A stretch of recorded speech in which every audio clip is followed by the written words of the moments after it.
Nous sommes en 2012 et il y a une mode au Japon qui est de se défigurer volontairement.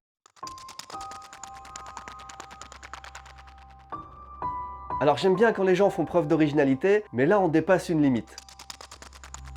À cette période, apparemment, certains trouvaient ça, j'ai même pas d'adjectif pour décrire la chose, on peut pas dire beau, ça c'est sûr, mais peut-être stylé ou alors disruptif. Bon, il y en a en gros qui se sont dit, et si on s'injectait un truc dans le front pour avoir une tête déformée?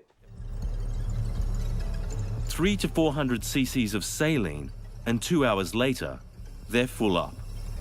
La technique en elle-même vient du Canada, mais il n'y a que les Japonais qui ont essayé de la populariser un petit peu. Il s'agissait de se mettre une solution saline dans le front, comme ça, enfin sous la peau du front, et en pressant dessus avec le doigt, ça faisait un bagel qui durait quelques jours, le bagel head. Ich fühle mich etwas benebelt. Est-ce que vous avez vu par hasard le film Battlefield Earth?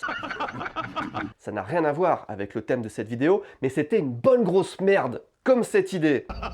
Outre les risques évidemment que ça peut engendrer de se faire des piqûres dans la tête, alors pas forcément dû au produit lui-même, mais ça peut faire une déformation permanente par exemple, ou on peut toucher un nerf, je sais pas. Je pense qu'ils ont compris que c'était surtout diablement moche, et la tendance n'a pas pris.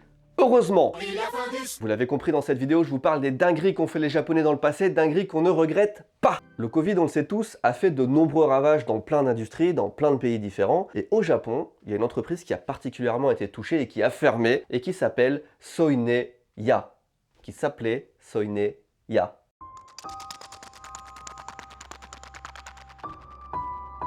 Alors eux, ils proposaient un service très bizarre dont vous avez peut-être déjà entendu parler parce que même jusqu'à l'étranger, tout le monde s'est dit « What the fuck ?» Japan. Vous connaissez maintenant tous Akihabara, le fameux quartier des hobbies, de l'électronique, des animés, des jeux vidéo. Mais Akihabara, c'est aussi le quartier des maîtres cafés et tous les dérivés du genre.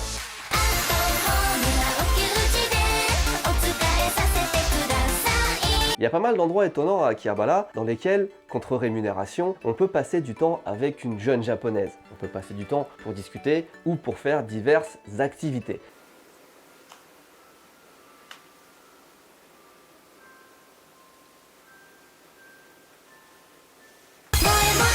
Eh bien, c'est l'une de ces activités spéciales que nous proposait Soine-ya. Et cette activité, c'était de dormir à côté d'une jeune japonaise, âgée de 18 à 30 ans, une inconnue, juste dormir, enfin presque. Alors, le concept est très bizarre, hein. Tu t'allonges dans une petite cabine, une jeune fille japonaise vient te rejoindre, et tout simplement, tu t'allonges et tu dors à côté d'elle. Mais pas seulement comme je le disais, puisqu'elle te sort aussi un menu sur lequel tu peux choisir des options. Et ces options, ça peut être un peu tout et n'importe quoi, comme la serrer dans ses bras, la regarder droit dans les yeux pendant 1 minute, ou alors lui attacher les mains, la recouvrir de cire, et avec une grande aiguille comme ça. Alors je déconne, c'est que des trucs gentils, comme par exemple se faire masser les pieds, ou alors se faire mettre une paire de baffes, ça existait aussi. C'est un petit peu... non, il n'y a que moi qui... Parce que le concept, il est quand même mi-gentil, je suis dans une détresse sentimentale telle que je suis obligé de payer des gens pour qu'ils me regardent dans les yeux. Ça a duré quelques années quand même cette histoire, il y avait pas mal de clients apparemment, mais depuis le Covid, les gestes barrières, tout ça, ça n'existe plus. On est maintenant en 2013, et si vous avez regardé la première vidéo, vous savez qu'en 2013, il y a eu une mode au Japon qui consistait à lécher les poignées de porte. Eh bien, il se trouve que les Japonais ne léchaient pas que ça, ils se léchaient aussi entre eux, mais ils se léchaient pas n'importe quoi, ils se léchaient les yeux.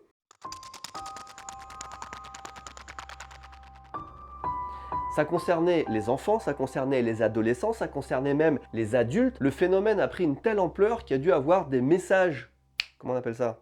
Le phénomène a pris une telle ampleur qu'il y a eu des messages de prévention carrément un peu partout. Et honnêtement, je sais pas pourquoi les gens faisaient ça. J'ai du mal à croire qu'un œil ça a le goût d'un sundae fraise. Je sais pas. Et je vais vous dire même, j'en suis arrivé à un point où j'ai fait une retraite sur moi-même. J'ai fait le vide intérieur et j'ai essayé de comprendre. J'ai réfléchi à où était la notion de fun, où était la notion de plaisir là-dedans. Et j'en suis arrivé à la conclusion que tu as des yeux qui sont peut-être la partie de ton corps la mieux protégée, enfoncée dans ton crâne, protégée par des paupières qui battent à 100 km/h pour empêcher n'importe quelle particule de rentrer, avec des cils, des surcils, un lubrifiant naturel pour empêcher n'importe quel grain de poussière de rentrer, et toi, tu laisses ton pote mettre sa grande langue dégueulasse pleine de gerbes dans tes yeux. C'est la partie de ton corps que tu es censé avoir le réflexe de protéger le plus.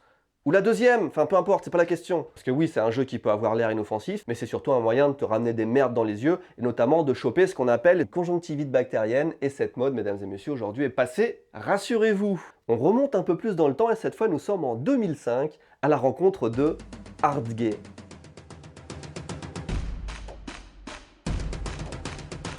Bon, pour être clair, on était à une autre époque, hein, mais déjà là, quand j'ai découvert Hard Disk, jadis, je savais pas si je devais rire ou être mal à l'aise ou me sentir mal pour la communauté homosexuelle.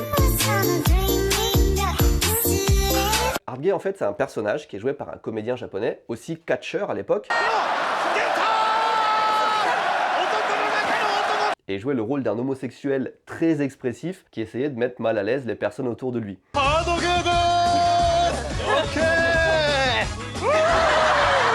Au Japon, il y a tout un délire où les personnalités publiques jouent un rôle, mais elles jouent ce rôle tout le temps. C'est un petit peu comme si par exemple Frédéric Mola jouait son rôle de joueur du grenier tout le temps. Comme si à chaque fois qu'on le voyait, même en live, il était avec sa chemise hawaïenne en train de pousser dégueulante. Vous voyez le délire? Et ben Hardgay, c'était ça. Pendant des années, on le voyait partout à la télé, dans les pubs, sur des paquets de céréales. Objectivement, c'était quand même drôle et bon enfant, mais en même temps aussi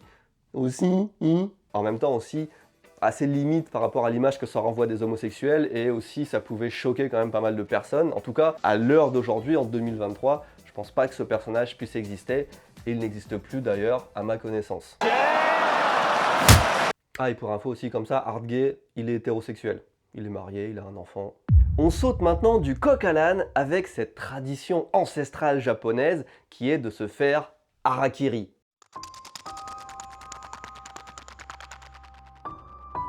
En voilà bien un truc qu'on est content que ça existe plus, se faire harakiri, se couper l'estomac, on appelle ça aussi le seppuku, c'est la forme de suicide ancestrale traditionnelle japonaise. On pouvait se donner la mort comme ça à l'époque suite à une défaite militaire, par déshonneur, ou alors pour accompagner son seigneur dans la mort. Ton shogun y meurt, et un peu comme quand il y a un pharaon qui mourait, bah, tous les mecs en dessous, crac, ils l'accompagnaient dans l'au-delà. Et tout ça, ça a été abandonné officiellement en 1868 à la restauration de l'empereur Meiji. C'est l'année qui marque l'entrée du Japon dans l'ère moderne, quand on arrête les samouraïs, tout ça. Mais vous le savez, cette tradition est revenue pendant la Seconde Guerre mondiale, où il y a quelques généraux et quelques soldats même qui se sont fait seppuku, que ce soit par déshonneur et aussi surtout pour éviter d'être capturés par l'ennemi. On a aussi vu ça dans l'époque moderne. Alors, c'est maintenant plus fréquent du tout. La dernière fois que quelque chose de similaire s'est passé, c'était en 2001, où un célèbre judoka japonais, qui avait été le premier à être champion olympique et champion du monde dans la catégorie poids lourd, s'est donné la mort par seppuku. Rien à voir avec une histoire d'honneur ou quoi que ce soit, c'est parce que l'entreprise dans le bâtiment, je crois qu'il avait construit, s'était cassé la gueule, il était endetté et voulait en finir tout simplement avec peut-être la plus horrible des méthodes, parce que se faire seppuku, surtout quand on n'a personne pour t'aider et te trancher la tête par la suite, ça peut prendre quand même quelques minutes, voire quelques heures pour... bref, on s'étale pas là-dessus, mais ça me plaît pas comme mort. Encore en 2013, c'était une sacrée année, 2013 au Japon. Cette année, entre autres, il y a eu une réforme du code pénal qui interdisait notamment des reproductions de mineurs dans des scènes imaginaires pornographiques. En gros, ceux qui dessinent du hentai peuvent plus le faire avec des enfants sous peine de se prendre une amende qui va jusqu'à 5 ans de prison et 70 000 €.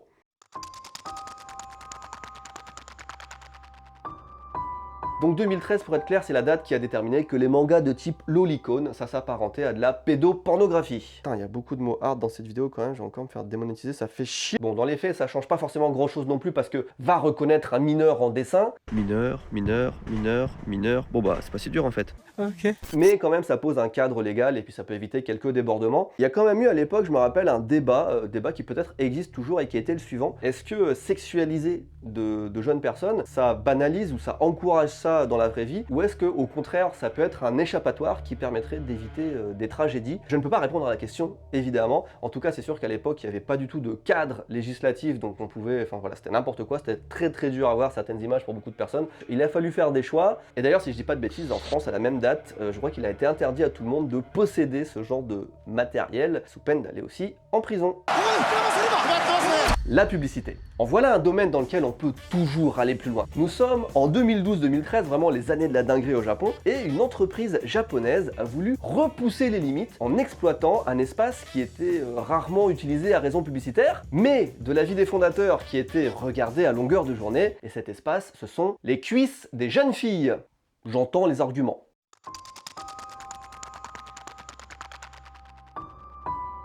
À cette époque, si vous étiez une fille de plus de 18 ans, vous pouviez vous rendre dans cette entreprise pour vous faire tatouer les jambes, tatouage temporaire quand même, n'exagérons pas, vous faire tatouer une publicité et vous étiez rémunéré à hauteur de 1000 à 10 000 yens par jour, de 7 à 70 € à peu près. Il y avait aussi une condition, c'était évidemment de mettre une jupe, parce qu'il faut que ça se voit, et aussi de poster sur les réseaux sociaux. L'aventure a duré seulement quelques mois, ça n'a pas du tout marché, mais en même temps, qui voudrait être payé juste quelques dizaines d'euros pour à la fois se balader en jupe avec de la pub sur le cul et poser tout ça sur les réseaux sociaux, sur ces réseaux sociaux? Pas grand monde apparemment, même au Japon. Suivant. Bon, la suivante, elle est quand même un peu connue, mais je suis obligé de le mettre dans cette liste parce que ça va tellement avec le sujet. Il se trouve qu'au Japon, jusqu'en 2016, il était interdit de danser après minuit.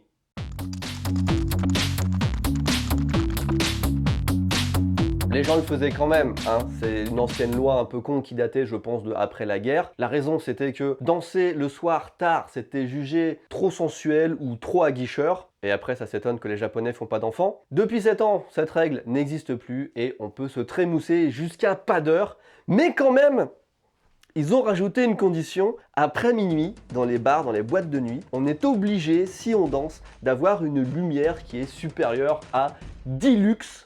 On va savoir ce que ça représente 10 lux, j'en sais foutrement rien, mais toujours est-il que s'il fait trop sombre, bah c'est pas bien. On n'est pas comme ça, nous, au Japon, on est des personnes... on veut pas d'enfants. Il me reste encore 2 points à aborder, et celui-là, je vous l'ai déjà dit en vidéo, mais j'avais envie de revenir dessus. Vous savez que le Japon, c'est le pays des restaurants et des bars à thème. Voilà, ils font des thèmes un petit peu sur tout, ça peut être le bar des vampires, le bar des prisons, le bar des ninjas, peu importe. Eh bien, à une époque, il y avait le bar de On regarde sous la culotte des filles. Il y en a même beaucoup plus d'un.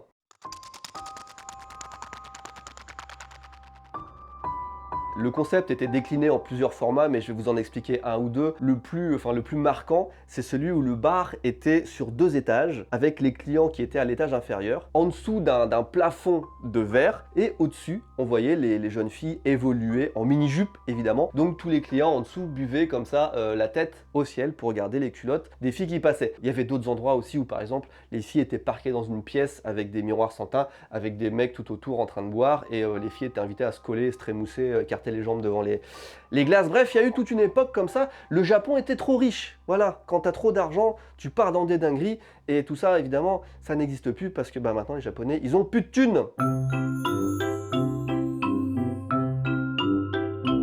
Avez-vous déjà entendu parler de Raymond Ap Halloran? Ou peut-être devrais-je dire Raymond Ap Halloran. C'est un Américain.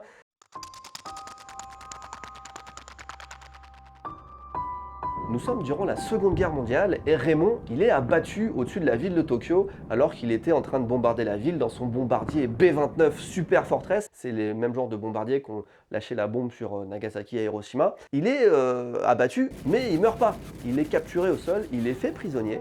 Et ce qui se passe avec Raymond, c'est qu'il est enfermé pendant 67 jours dans la cage du tigre du zoo de Ueno. Il n'y avait plus le tigre à l'époque, il était tout seul, mais quand même, il est resté presque 2 mois comme une attraction touristique. Et pendant cette période-là, il a été affamé, torturé, humilié. Il n'avait pas de vêtements, littéralement, il a été traité moins bien qu'un animal. Il a été libéré du coup peu de temps après, quoique presque 2 mois, c'est quand même beaucoup dans ces conditions. Il a été libéré suite à la capitulation des Japonais, et pendant 40 ans, il a vécu avec un syndrome post-traumatique assez sévère, jusqu'à ce qu'il revienne au Japon et qu'il revisite même le zoo en question. Et il est revenu dans le but de pardonner le Japon et les Japonais pour ce qu'il a subi. C'est une belle leçon d'humanité qu'il nous a montré là.